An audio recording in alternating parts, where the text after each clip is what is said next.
Bismillahirrahmanirrahim. Assalamu alaikum. My name is Hassan and today we are going to display all auto increment columns in PhpMyAdmin in database.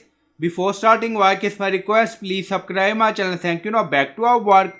So we are going to show all auto increment columns in database. So we are in PhpMyAdmin and then you see SQL. So click on it and then you see run SQL query. So we are going to add query. Now paste. And you will find this query in video description or in comment section. Now you see select table name, column name, and then you see from information schema columns, and then you see table schema, so you can add your database name. So we are going to add our database name here.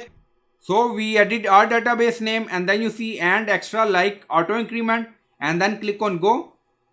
And then you see showing row, table name, column name, customer, order, student, teacher ID. So this is all our auto increment columns in database, in all tables, in PhpMyAdmin. So I hope you like this video. Please like, comment, share, subscribe. Thank you for watching.